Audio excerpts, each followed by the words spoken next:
Hello and welcome to this lecture, and from this lecture onwards we are actually going to start building our very own web crawler.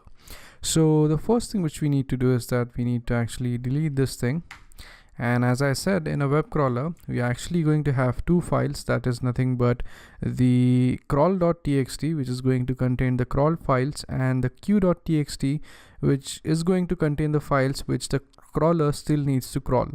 So instead of placing those files in here, what we are going to do is that we are going to create a separate directory for each and every project or each and every website which we are going to call. So while writing the Python code for the entire crawler, what we are going to do is that in order to keep our code much more organized, we are actually going to make function for each and every task. So the first task which we need to perform in this crawler is that you need to create a project directory. So why not write a code in the project directory in a form of a function, so that whenever we actually need to create a project directory, we could straight away call that particular function. So let's define a function and let's type in def create, that should be project dir. So let's say this is a function which is going to be used to create a project directory. So what we need to do is that in order to create a directory, first thing which we need to do is that we need to check if that particular directory is already present.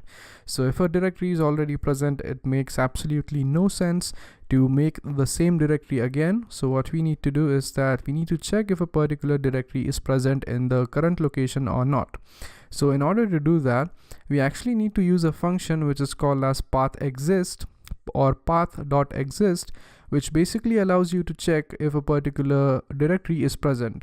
So in order to use that function, you need to first import the OS module, because that function is contained in the OS module. So to import the OS module, you type in import OS, and that's actually going to import the OS module for you.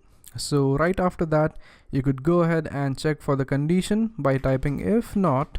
That means if this is not the case, that os.path.exist, that this path does not exist, and to this you need to pass in the directory.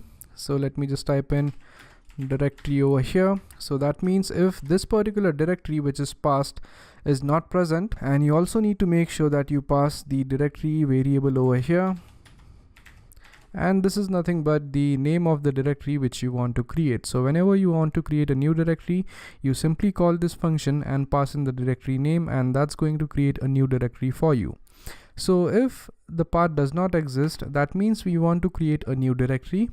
So you could type in os.makeDirectory or make dirs. So make dirs is a function which is actually going to create a directory, and to this function you only need to pass in the name of the directory. So as I mentioned, you actually pass in the name of directory in this directory variable right here. So you could simply copy this and paste it over here, and this thing is actually going to make the new directory for you. Now whenever this function actually makes a directory, let's say you want to see in the output that the directory is being made right now.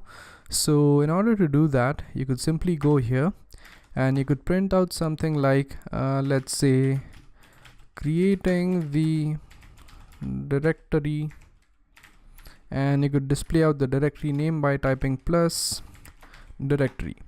So what this line of code is going to do is that it's actually going to display us that the Python code is actually creating a directory right over here in the output console.